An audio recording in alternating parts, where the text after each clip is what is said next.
Welcome back to Pastor Emilie's Story Hour. We're reading The Woman in White by Wilkie Collins. This is part 19. We're still in chapter 2 of Miss Halcomb's narrative. December 16th. A whole fortnight has passed, and I have not once opened these pages. I have been long enough away from my journal to come back to it with a healthier and better mind, I hope, so far as Sir Percival is concerned. There is not much to record of the past 2 weeks. The dresses are almost finished, and the new traveling trunks have been sent here from London. Poor dear Laura hardly leaves me for a moment all day, and last night, when neither of us could sleep, she came and crept into my bed to talk to me there. "I shall lose you so soon, Marian," she said. "I must make the most of you while I can."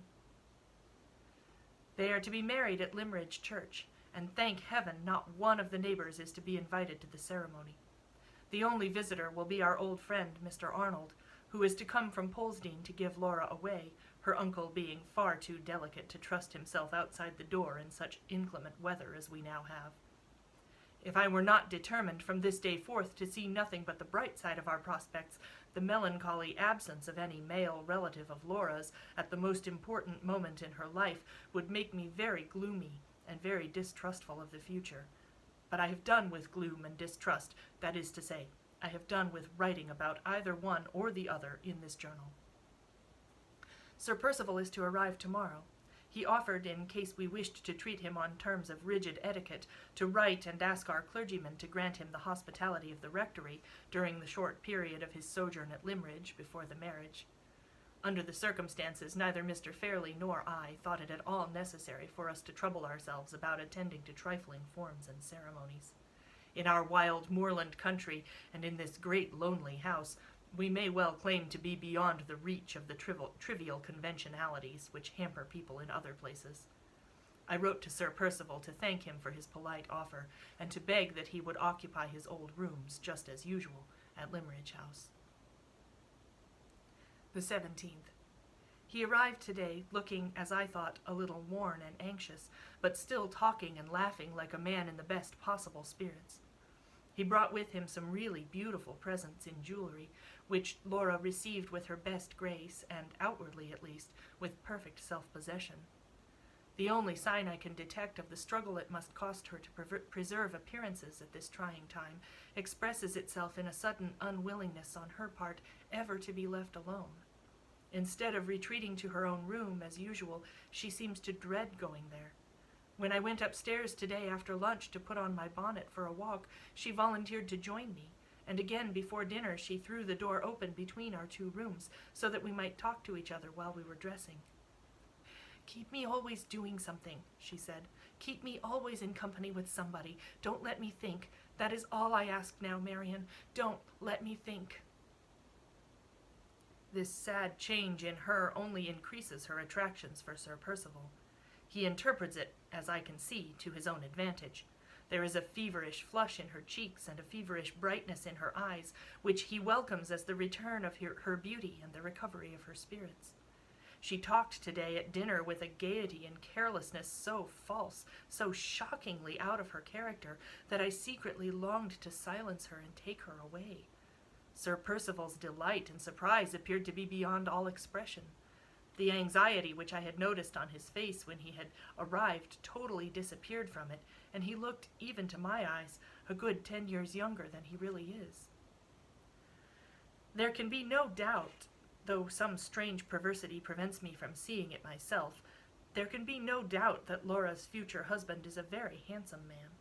Regular features form a personal advantage to begin with, and he has them.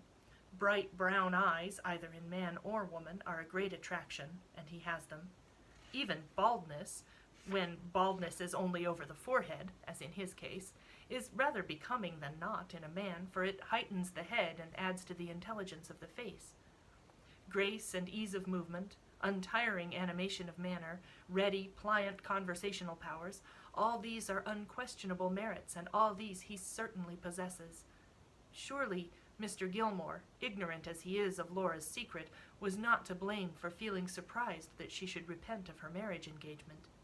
Anyone else in his place would have shared our good old friend's opinion, and if I were asked at this moment to say plainly what defects I have discovered in Sir Percival, I could only point out two. One, his incessant restlessness and excitability, which may be caused naturally enough by unusual energy of character, and the other, his short, sharp, ill-tempered manner of speaking to the servants, which may only be a bad habit after all. No, I cannot dispute it, and I will not dispute it. Sir Percival is a very handsome and very agreeable man. There, I have written it down at last, and I am glad it is over. The 18th. Feeling weary and depressed this morning, I left Laura with Mrs. Vesey and went out alone for one of my brisk midday walks, which I have discontinued too much of late. I took the dry, airy road over the moor that leads to Todd's Corner. After having been out half an hour, I was excessively surprised to see Sir Percival approaching me from the direction of the farm. He was walking rapidly, swinging his stick, his head erect as usual, and his shooting jacket flying open in the wind. When we met, he did not wait for me to ask any questions. He told me at once that he had been to the farm to inquire if Mr. or Mrs. Todd had received any tidings since his last visit to Limmeridge of Anne Catherick. You found, of course, that they had heard nothing, I said. Nothing whatever, he replied. I begin to be seriously afraid that we have lost her. Do you happen to know, he continued, looking me in the face very attentively, if the artist, Mr. Hartright, is in a position to give us any further information? He has neither heard of her nor seen her since he left Cumberland, I answered. Very sad, said Sir Percival, speaking like a man who was disappointed, and yet, oddly enough, looking at the same time like a man who was relieved. It is impossible to say what misfortunes may not have happened to the miserable creature. I am inexpressibly annoyed at the failure of all my efforts to restore her to the care and protection which she so urgently needs. This time he really looked annoyed. I said a few sympathizing words, and we then talked of other subjects on our way back to the house. Surely my chance meeting with him on the moor has disclosed another favorable trait in his character. Surely it was singularly considerate and unselfish of him to think of Anne Catherick on the eve of his marriage, and to go all the way to Todd's Corner to make inquiries about her, when he might have passed the time so much more agreeably in Laura's society. Considering that he can only have acted from motives of pure charity, his conduct under the circumstances shows unusual good feeling and deserves extraordinary praise. Well, I give him extraordinary praise, and there's an end of it. The 19th. More discoveries in the inexhaustible mine of Sir Percival's virtues. Today I approached the subject of my proposed sojourn under his wife's roof when he brings her back to England. I had hardly dropped the first hint in this direction before he caught me warmly by the hand and said I had made the very offer to him which he had been on his side most anxious to make to me. It was the companion of all others whom he most sincerely longed to secure for his wife, and he begged me to believe that I had conferred a lasting favor on him by making the proposal to live with Laura after her marriage, exactly as I had always lived with her before it. When I had thanked him in her name and mine for his considerate kindness to both of us, we passed next to the subject of his wedding tour, and began to talk of the English society in Rome to which Laura was to be introduced. He ran over the names of several friends whom he expected to meet abroad this winter. They were all English, as well as I can remember, with one exception. The one exception was Count Fosco. The mention of the Count's name and the discovery that he and his wife are likely to meet the bride and the bridegroom on the continent puts Laura's marriage for the first time in a distinctly favorable light. It is likely to be the means of healing a family feud. Hitherto, Madame Fosco has chosen to forget her obligations as Laura's aunt out of sheer spite against the late Mr. Fairley for his conduct in the affair of the legacy. Now, however, she can persist in this course of conduct no longer. Sir Percival and Count Fosco are old and fast friends, and their wives will have no choice but to meet on civil terms.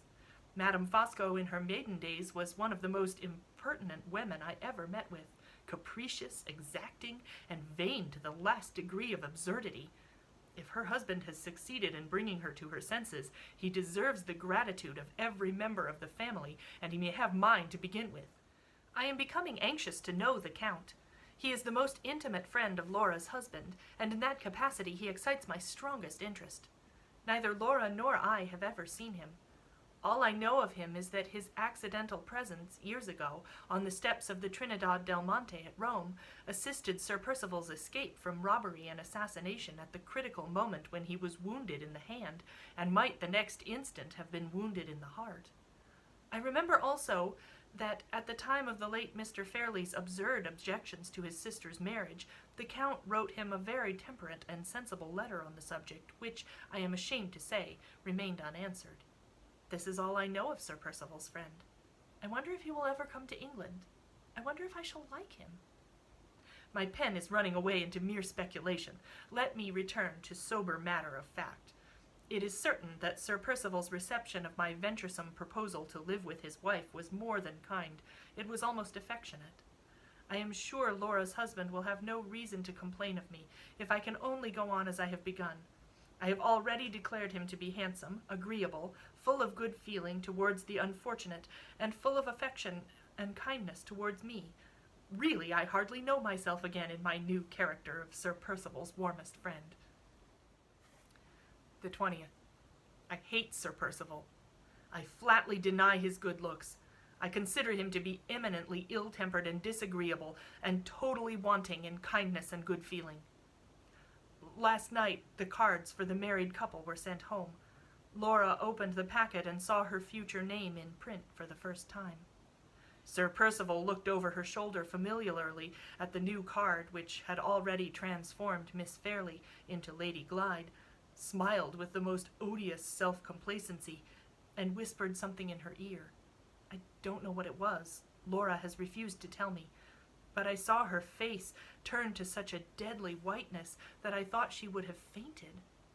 He took no notice of the change. He seemed to be barbarously unconscious that he had said anything to pain her. All my old feelings of hostility towards him revived on the instant, and all the hours that have passed since have done nothing to dissipate them. I am more unreasonable and more unjust than ever. In 3 words, how glibly my pen writes them. In 3 words, I hate him. The 21st. Have the anxieties of this anxious time shaken me a little at last? I have been writing for the last 2 days in a tone of levity which, heaven knows, is far enough from my heart, and which has rather shocked me to discover on looking back at the entries in my journal. Perhaps I may have caught the feverish excitement of Laura's spirits for the past week. If so, the fit has already passed away from me, and has left me in a very strange state of mind. A persistent idea has been forcing itself on my attention ever since last night, that something will yet happen to prevent the marriage. What has produced this singular fancy? Is it the indirect result of my apprehensions for Laura's future?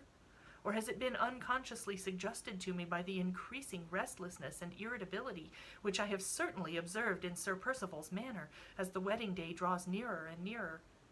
Impossible to say.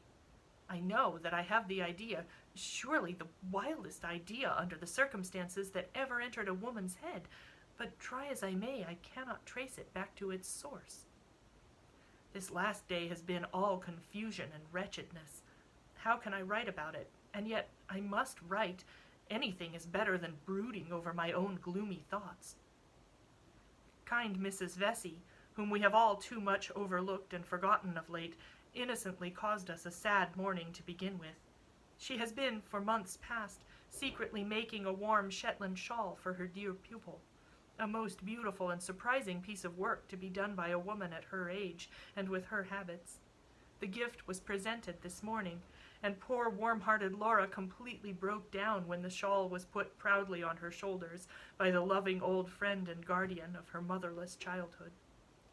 I was hardly allowed time to quiet them both, or even to dry my own eyes, when I was sent for by Mr. Fairley to be favored with a long recital of his arrangements for the preservation of his own tranquillity on the wedding day. Dear Laura was to receive his present, a shabby ring with her affectionate uncle's hair for an ornament instead of a precious stone, and with a heartless French inscription inside about congenial sentiments and eternal friendship. Dear Laura was to receive this tender tribute from my hands immediately, so that she might have plenty of time to recover from the agitation produced by the gift before she appeared in Mr. Fairley's presence. Dear Laura was to pay him a little visit that evening, and be kind enough not to make a scene. Dear Laura was to pay him another little visit in her wedding dress the next morning, and to be kind enough again not to make a scene. Dear Laura was to look in once more for the third time before going away, but without harrowing his feelings by saying when she was going away, and without tears. In the name of pity, in the name of everything, dear Marian, that is most affectionate and most domestic and most delightfully, charmingly self-composed, without tears. I was so exasperated by this miserable, selfish trifling at such a time, that I should certainly have shocked Mr. Fairley by some of the hardest and rudest truths he has ever heard in his life, if the arrival of Mr. Arnold from Polesdean had not called me away to new duties downstairs. The rest of the day is indescribable. I believe no one in the house really knows how it passed. The confusion of small events all huddled together one on the other bewildered everybody. There were dresses sent home that had been forgotten. There were trunks to be packed and packed again. There were presents from friends far and near, friends high and low. We were all needlessly hurried, all nervously expectant of the morrow. Sir Percival especially was too restless now to remain 5 minutes together in the same place. That short, sharp cough of his troubled him more than ever. He was in and out of doors all day long, and he seemed to grow so inquisitive on a sudden that he questioned the very strangers who came on small errands to the house. Add to all this the one perpetual thought in Laura's mind and mine that we were to part the next day, and the haunting dread, unexpressed by either of us and yet ever present to both, that this deplorable marriage might prove to be the one fatal error of her life and the one hopeless sorrow of mine.